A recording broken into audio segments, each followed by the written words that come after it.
यूं तो अमिताभ बच्चन के करोड़ों फैन हैं जो उनकी हर अदा के दीवाने हैं और उन्हें मिलने के लिए रोज उनके घर के बाहर लाइन लगाए रहते हैं। लेकिन एक बार अपने एक फैन की वजह से अमिताभ के होश उड़ गए थे। आपको बता दें कि अमिताभ की इस की फैन ने उनके कमरे में घुसकर ऐसी हरकत की कि अमिताभ शर्मसार हो गए थे। तो वहीं यह वाकया सालों पहले का है, जब अमिताभ अपनी एक फिल्म की शूटिंग करके अपने होटल के कमरे पर लौट रहे थे। वहीं अमिताभ ने जैसे ही अपने कमरे का दरवाजा खोला, उन्होंने देखा कि कमरे में एक लड़की पहले से ही उनका इंतजार कर रही है और आराम फरमा रही है। तो वहीं अमिताभ यूं अचानक एक लड़की को अपने कमरे में देख अवाक से रह गए थे।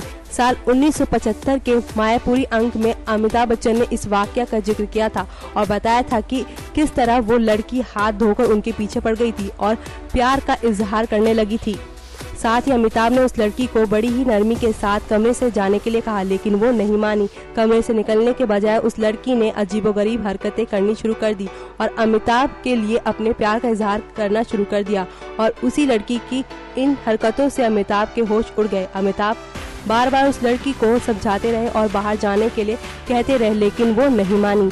तो वहीं जब कुछ न सूझा तो अमिताभ ने खुद ही उस लड़की को कमरे से बाहर निकलने की कोशिश की, लेकिन जैसे ही वो कमरे का दरवाजा खोलने के लिए उठे, उस लड़की ने झट से उठकर कमरा लॉक कर दिया। जानकारी दे दी, इसके बाद उस लड़की ने फिर जो हरकत की उससे तो अमिताभ बच्चन का हल्क ही सूख गया और उस लड़की ने अमिताभ के सामने ही अपनी साड़ी खोल दी और धमकी दी, अगर उन्होंने उसकी बात नहीं मानी तो वो शोर मचा देगी। उस लड़की की ऐसी बात सुनकर अमिताभ चौंक गए और सोचा कि ये लड़की पागल है और इसके साथ चालाकी से काम लेना पड़ेगा। काफी सोच विचार के बाद अमिताभ ने उस लड़की से कहा कि चलो चाय पी लो, फिर बात करते हैं।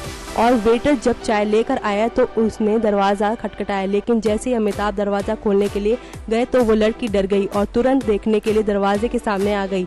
और इसके बाद अमिताभ ने होटल स्टाफ को हिदायत दी कि वो उस लड़की को वहाँ से निकाल दे और इस तरह अमिताभ ने इस लड़की से अपना पीछा छुड़वाया। नेक्स्ट 9 न्यूज़ से जूही राय की report. Subscribe now to receive new updates, reviews and news.